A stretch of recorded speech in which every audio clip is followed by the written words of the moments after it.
and we want to speak to the Deputy Minister of Transport, Madam Mukhtar Bawa. She's joined us on the line for some update on this. Madam, good afternoon. Thank you very much for your time. Good afternoon, sir. How are you all? And the name is Joyce Bawa Mukhtar. Thank you.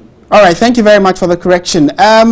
What have you been told with regard to the accident, and what information is the latest that you've gathered from the Metro Mass officials? Well, thank you very much. Unfortunately, late last night we got news that a Metro Mass transit bus had been involved in an accident on the Tamale Kintampo road. Unfortunately, many lives were lost. For now, we do not have a lot of information beyond that. But this morning, the Minister for Transport has actually led a high-powered delegation comprising the Minister of Local Government and staff from the Metro Mass and the National Road Safety to the site of the accident. So they're going on a fact-finding mission. Thereafter, the ministry will be issuing a statement, and of course, a full investigation would be conducted to ascertain the cause of the accident. And of course, I'm sure the investigation will also reveal some recommendations on how to address such situations in the future. For our part of the Ministry of Transport, we actually express our very sincere condolences to the families that have lost all these persons, and for those who are injured, we wish them a very speedy recovery. The information we have gathered from some eyewitnesses, actually includes the fact that there is a possibility of overloading. Do you also have this kind of information? And what would the ministry's position be on some of the buses that take more than the required number of passengers? Well, thank you very much. First and foremost, this is not information that has actually been brought to the ministry's attention. And as I indicated earlier, I think we'd rather just hold on and wait till we have the full facts. What we know for now is that several people have lost their lives. Some are clearly injured at different stages of injury. So we really want to concentrate for now on the casualties and, of course, for the persons who require medical attention. Subsequently, I'm sure more information will be made available to us, and then we'll be able to discuss the other aspects that pertain to this accident. For now, what we know about is that several persons have lost their lives. Some are clearly very injured. The Honorable Minister for Transport is actually on his way now to the site, and I'm sure eventually we will actually unravel the causes of this accident. But this information really is not to my knowledge, because nobody has brought this to our attention. Right, and like you mentioned, the figures are still quite unstable. It keeps changing every now and then. What we have also been told is that in excess of between 30 and 40 people, and some are even reporting 60 people, are injured and through that accident. Would the ministry, or what kind of compensation plan, if there is any, would the ministry be having for such persons? Well, thank you very much. It is still early days yet. I'm sure matters pertaining to compensation and what have you will be discussed in due course.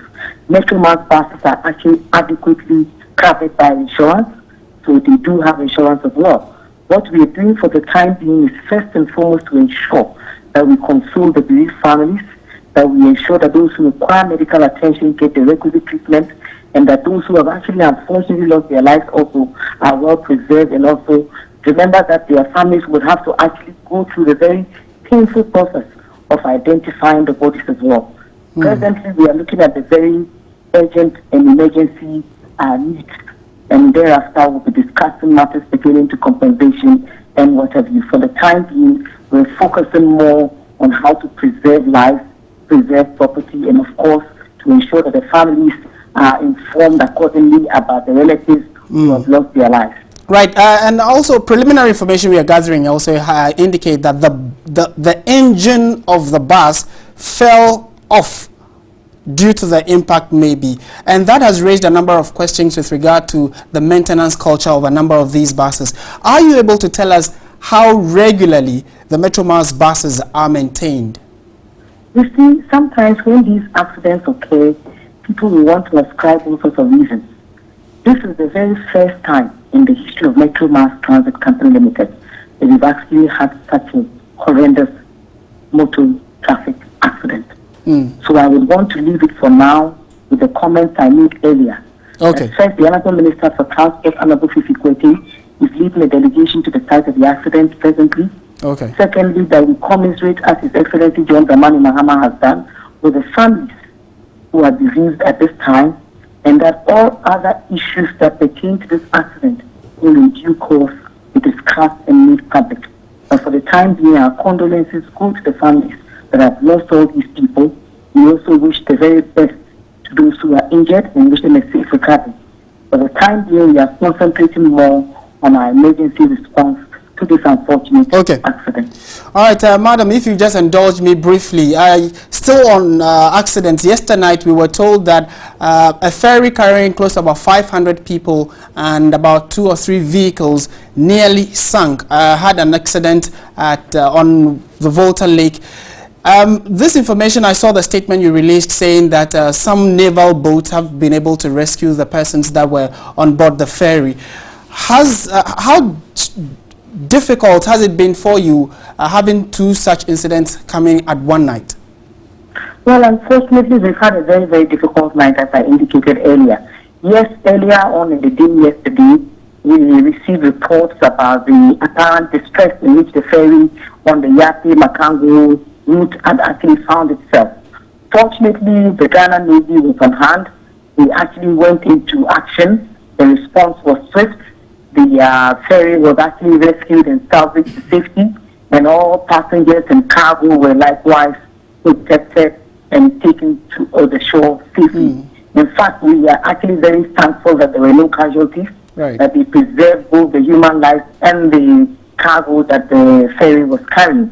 Therefore, remember that this incident has come about for several reasons. We have some challenges to do with climate changes.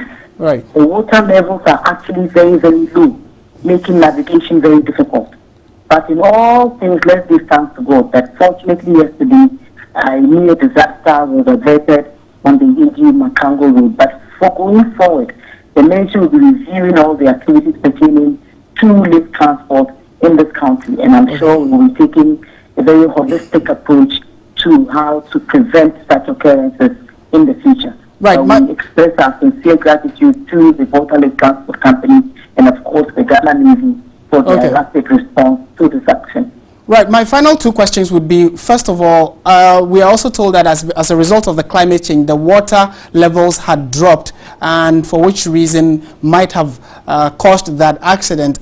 Is the ministry looking at suspending lake travel up until a certain time we are sure of the water levels between now and when? As I said earlier, you see, the challenge is that for some people they have alternatives. In some of those communities, without the ferry, persons will not be able to go about their normal business activities. For some, they have options and they can use the road.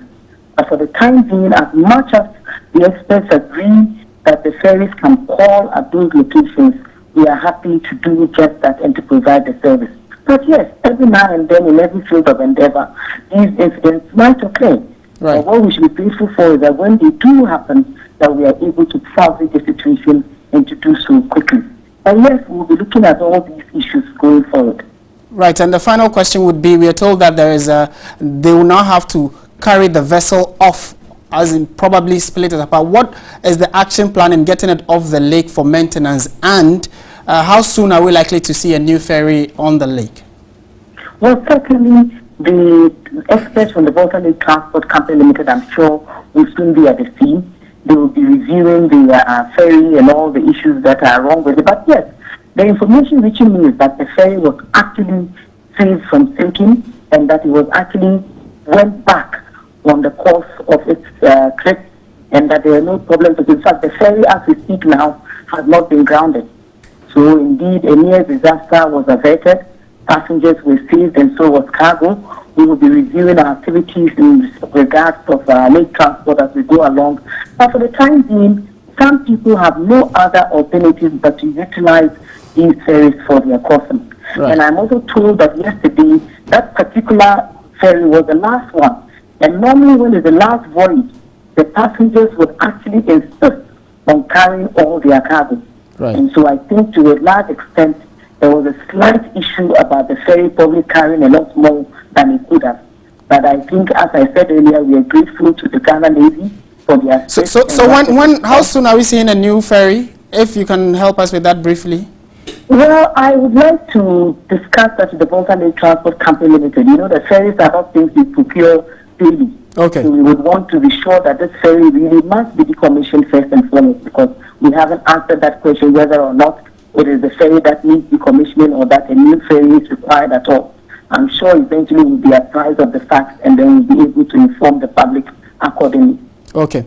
Thank you very much, Madam Joyce Bawa Muktari. She is the Deputy Minister of Transport and was giving us an update on the development in Kintampo, where an accident has claimed close to 71 lives and counting. We are told that some officials from government are there to do an official count so we can know the number of persons whom have left us. And then also give us an update on the ferry issue that also occurred on the Volta Lake yesterday. We are told that about 500 people were on board, but they are all safe thanks to the Ghana Navy, who were prompt to action. And then also there's a possibility of a consultation. Then we'll know when a new ferry, if possible, will be placed on the lake to ease water transport. But this bus in your shot, we are told, can carry just about 62 passengers. Now, if 62 is the capacity that it is supposed to, what then happens to the excess numbers we are being told? Because we are told about 71. So was there the possibility of overloading? The minister says they are going to be consulting the persons who handled that particular bus before it left to give us details, hopefully in our subsequent bulletins.